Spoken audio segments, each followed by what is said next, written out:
Hey there, and welcome back to our Leadership and Management series. I am so glad you've been with us through this foundation series. I hope it has built a great foundation for you. And today we're going to round it out with a very important principle. And that is, how and when do you delegate as a leader? Delegation is so important, especially in management, especially for owners, because you can't and shouldn't be all things to all people. You need to let other people into your life to help you achieve the goals and dreams and visions of your business, of your career. And delegation is something you can learn that will help you get there. It's an essential task. It's an essential tool in your toolbox. And today we're going to briefly talk about how and when do you delegate before we keep building on it throughout the series. Okay? The first thing is I'm going to set all of this up with the 80-20 rule, the Pareto principle as it's known. The 80-20 rule of life, I think it applies to just about everything, and especially in delegation. I love to teach it this way because it's easy to remember. So 80-20 applies to both when and how you delegate. We're going to start with how do I delegate using the 80-20 rule. This actually comes from leadership expert John Maxwell. I like it so much, so I'm going to steal it from him and share it with you, but I give him all the credit. Okay, and it's 80-20 of how you delegate. It's actually 10-80-10. And here's what I mean by that. Think about a project that you're going to give somebody to do or a team to do, and there's a timeline. Let's say a week. Okay, here's the timeline.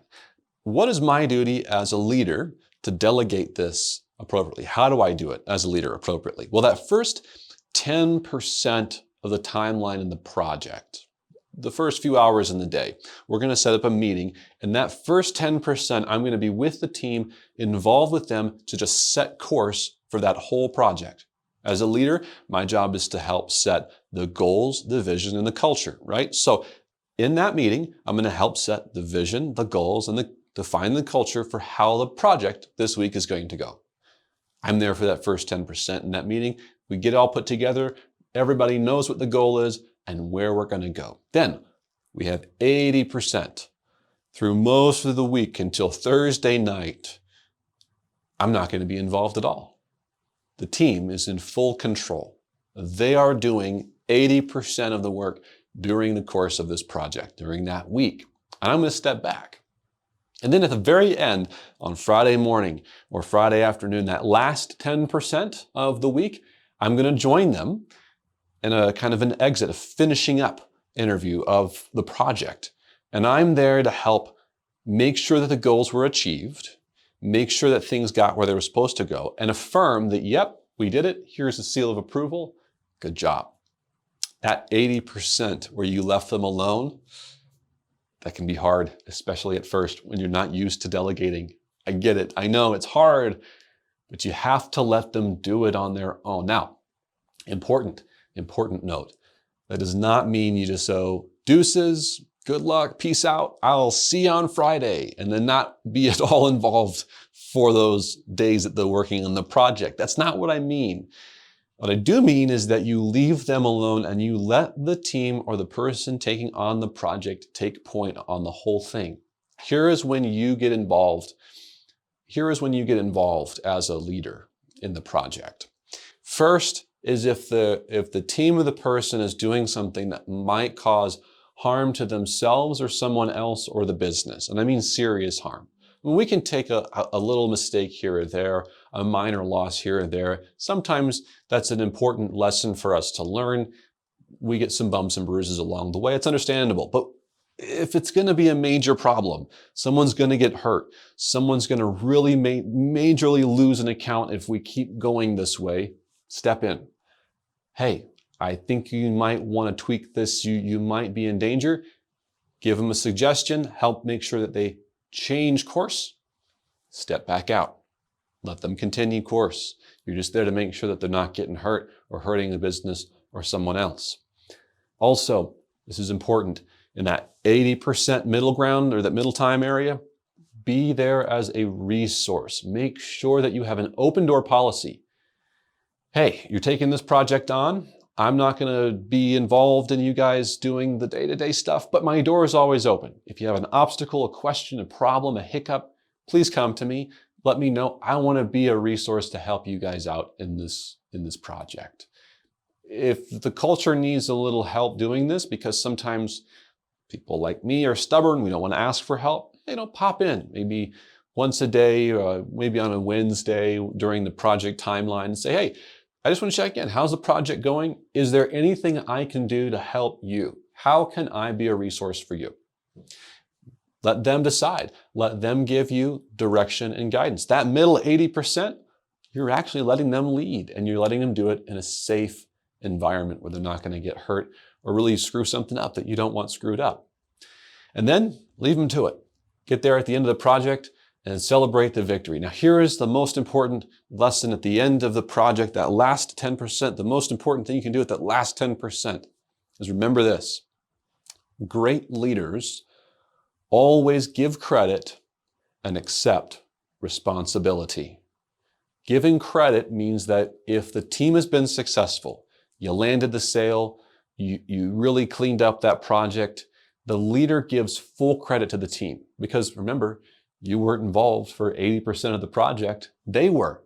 They were leading the charge. So you give them full credit. Celebrate them. Tell everybody in the world what an awesome job they did. Make sure they're compensated for their successes. Give away the credit as much as possible.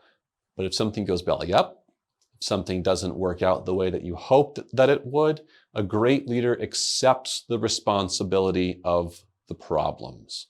That does not mean that there's no consequences for the team, that the team might feel consequences when you lose a sale or you majorly goof up a project, but the leader accepts the responsibility first, because you're going to show them in doing this that you are there for them, to protect them, to guide them, to lead them. Remember, you write the rules. You're the one liable for the rules, so you're willing to take the heat if things go belly up.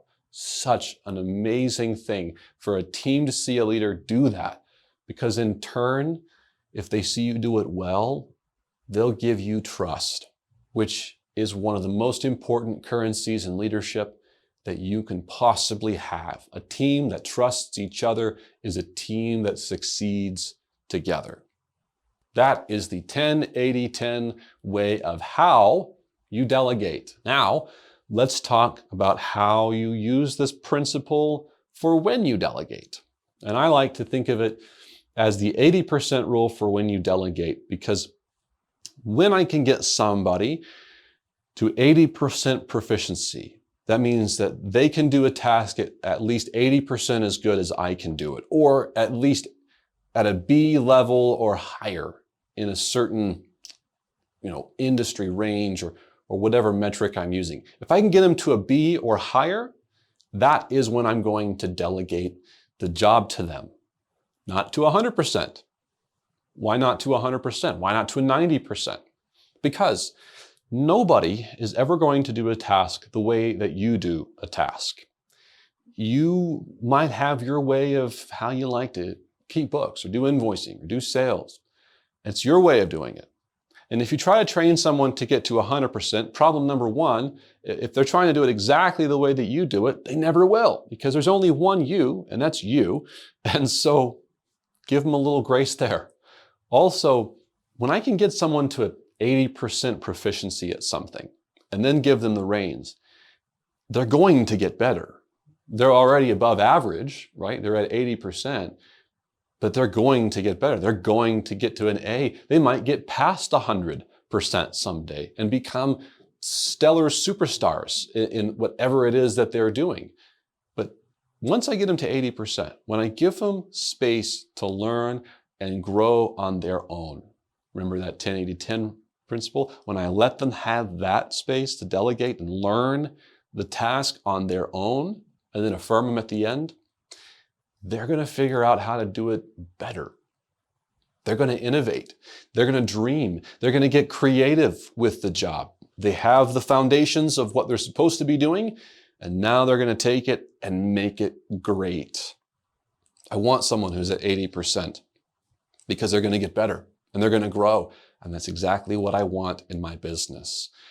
I often tell other leaders, and I even tell my staff all the time, I want to have a group of people who work with me and for me who do things better than I do them.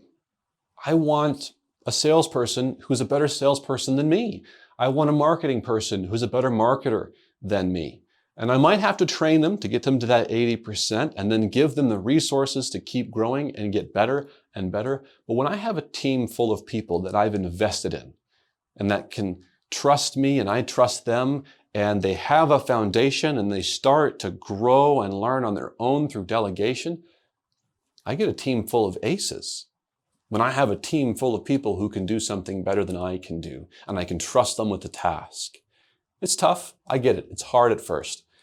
But this principle, this delegation principle we're talking about in the foundations video today, will help you so much grow the kind of company you want and have dreamt of, and give your people on your staff the freedom and the creativity to lean into their strengths and become even better versions of themselves than they ever thought they could.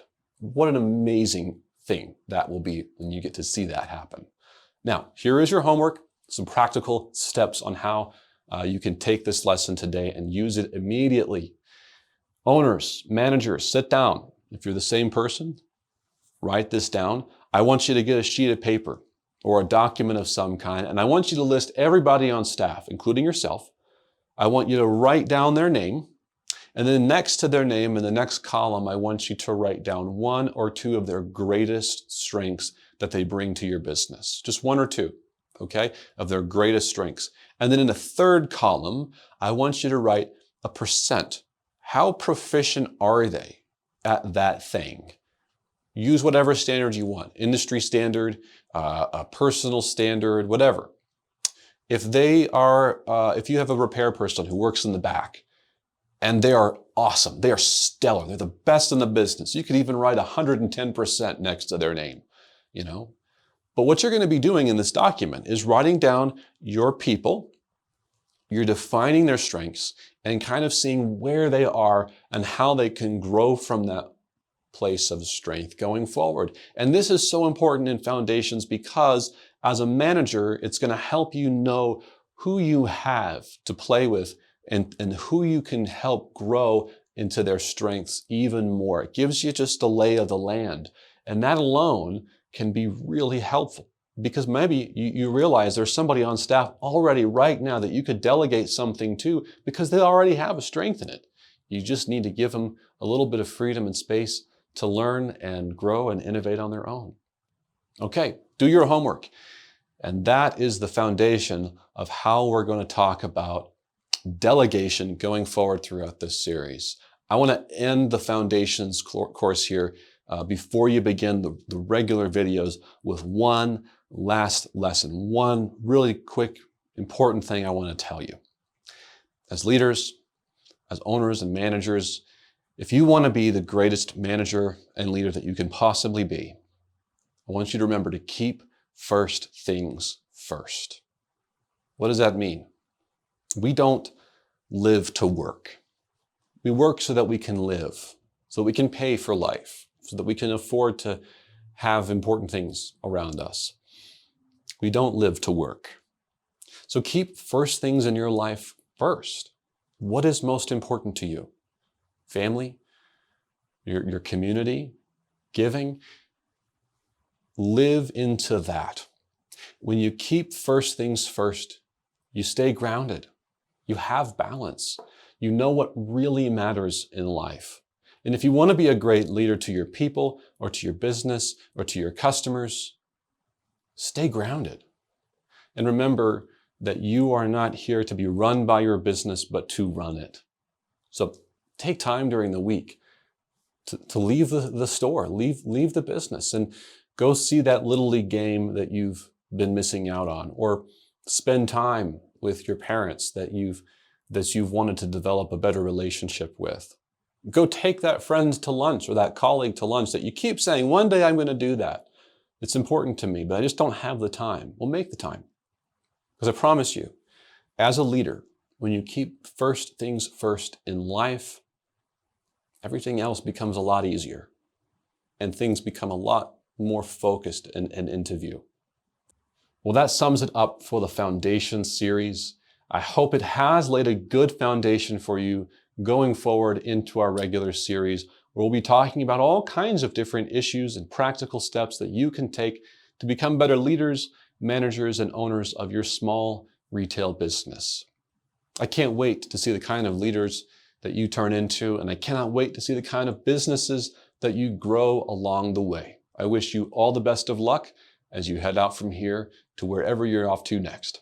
We'll see you next time.